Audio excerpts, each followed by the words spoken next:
Halo, Assalamualaikum teman-teman level 5. Berjumpa lagi di video pembelajaran Bahasa Indonesia bersama Bu Dinar.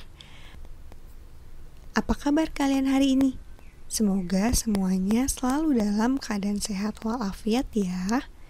Sebelum kita mulai, mari kita berdoa terlebih dahulu. Semoga ilmu yang kalian dapatkan hari ini bisa kalian pahami dengan mudah.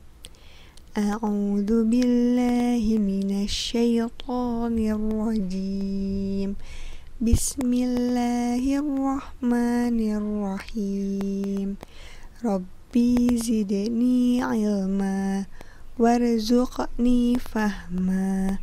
Rabbi shrah li sadri wa yassir li amri. Wahlul uqdatam min lisani yafqahu qawli. Amin ya rabbal alamin. Alhamdulillah, kita sudah mengawalinya dengan berdoa. Sekarang Bu Dinar akan menyampaikan materi kepada kalian semua tentang bahasa Indonesia di tema 7. Untuk materi kali ini yaitu mengenai mengelompokkan teks informasi narasi sejarah menggunakan peta pikiran. Tujuan pembelajaran dari materi hari ini yaitu siswa dapat mengelompokkan informasi teks narasi sejarah menggunakan peta pikiran. Pada pembelajaran sebelumnya, kamu sudah mempelajari mengenai peta pikiran. Masih ingatkah kalian tentang peta pikiran? Iya, peta pikiran merupakan suatu cara mencatat dan memetakan ide atau gagasan yang kita dapatkan setelah membaca atau mendengarkan suatu teks secara kreatif dan efektif. Di pertemuan sebelumnya, kalian juga sudah diminta untuk menemukan informasi teks narasi sejarah, namun dengan membuat kalimat tanya. Nah, kali ini kita akan mengelompokkan informasi teks menggunakan peta pikiran. Cara mengelompokkan informasi teks menggunakan peta pikiran, yang pertama, pastinya kalian harus memahami isi teks narasi sejarah dengan membaca. Jadi, dibaca terlebih dahulu teksnya dengan teliti. Yang kedua, membuat kalimat tanya dengan mengelompokkan berdasarkan kata tanya apa, di mana, kapan, siapa, mengapa, dan bagaimana. Lalu, informasi dapat disajikan dalam bagan peta pikiran. Nah, sekarang coba kalian simak contoh ini terlebih dahulu ya.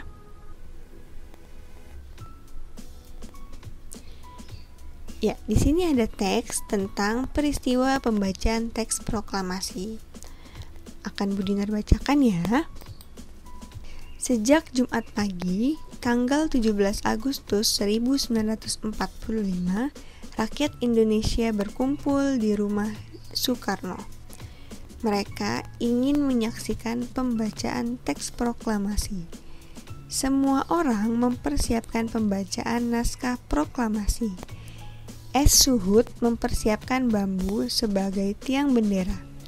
Sementara itu, Ibu Fatmawati menjahit bendera merah putih.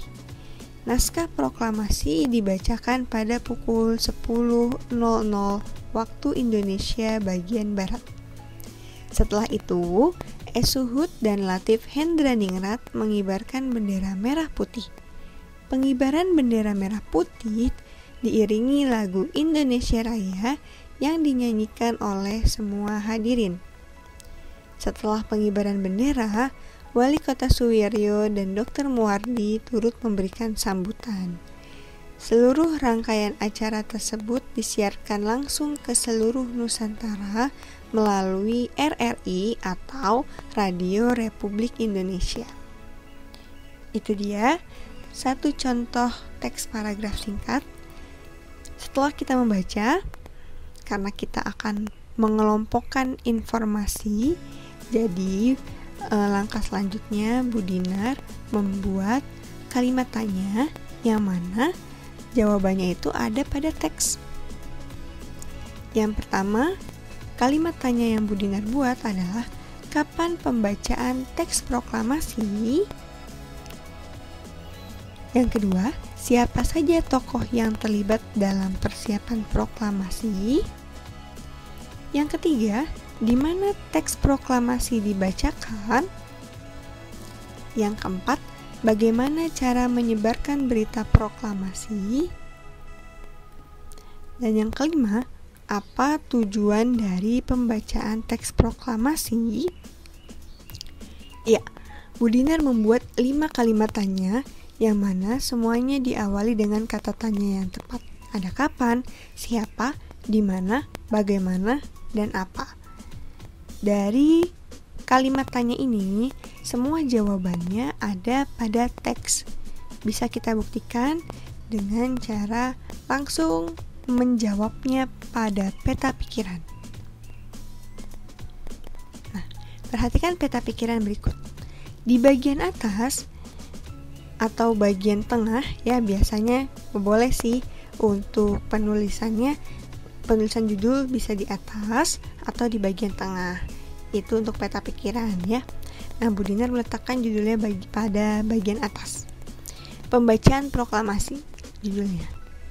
Tadi di kalimat tanya yang pertama, Bu Dinar menanyakan waktu. Jadi di sini ditulis waktu pembacaan titik 2. Tidak perlu diulangi lagi penulisan kalimat tanyanya. Di sini langsung kita tuliskan jawabannya. Ya. Teks proklamasi dibacakan pada tanggal 17 Agustus 1945 pukul 10.00 waktu Indonesia bagian Barat. Nah, di sini langsung jawabannya nih, kawan ya. Yang kedua, tadi Bu Dinar menanyakan siapa saja tokoh-tokoh yang terlibat pada pembacaan teks proklamasi. Di sini Bu Dinar langsung menyebutkan tokoh-tokohnya. Tokoh-tokoh yang terlibat titik 2. Insinyur Soekarno, Ibu Fatmawati, S. Suhud, Latif Hendraningrat. Itu. Pertanyaan yang ketiga, tadi Bu Dinar menanyakan di mana tempat pembacaan teks proklamasi. Jadi di sini Bu Dinar jawab tempat pembacaan di rumah Insinyur Soekarno. Ini yang ada pada teks ya. Jadi jawaban kita harus sesuai pada teks. Pertanyaan keempat yaitu bagaimana cara menyebarkan berita proklamasi. Di sini Bu Dinar jawab cara menyebarkan berita proklamasi titik 2.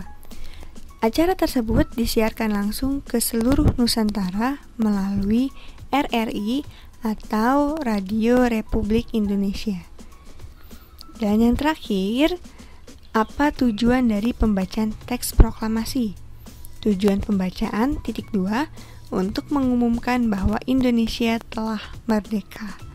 Ya, jadi yang sudah Bu Dinar tuliskan pada peta pikiran ini adalah informasi-informasi yang terdapat pada teks bacaan tadi. Nah, kalian harus bisa membuat pertanyaan dan jawabannya itu ada pada teks. Coba lihat. Dari satu paragraf, Bu Dinar bisa membuat 5 pertanyaan atau Bu Dinar bisa membuat atau mengelompokkan 5 informasi penting yang terdapat dalam satu paragraf. Banyak bukan? Nah, jadi intinya kalian harus teliti dalam membaca, simak baik-baik isi atau kalimat dari setiap kalimat. Dan karena di situ bisa dibuat untuk memunculkan pertanyaan-pertanyaan. Dan kita jadinya bisa menemukan informasi-informasi yang bisa kita kelompokkan, lalu kita simpulkan dengan menggunakan peta pikiran. Ya, alhamdulillahirrabbilalamin. Sekian penjelasan dari Bu Dinar terkait mengelompokkan informasi teks narasi sejarah menggunakan peta pikiran. Semoga setelah ini kalian bisa membuat peta pikiran untuk mengelompokkan informasi teks narasi sejarah dengan baik dan dengan lengkap informasi-informasi yang bisa kalian tuliskan. Semoga kalian bisa pahami. Bu Dinar mohon maaf. Mari semuanya kita akhiri dengan hamdalah. Alhamdulillahirrabbilalamin. Terima kasih karena kalian telah mendengarkan video penjelasan dari Bu Dinar. Wassalamualaikum warahmatullahi wabarakatuh.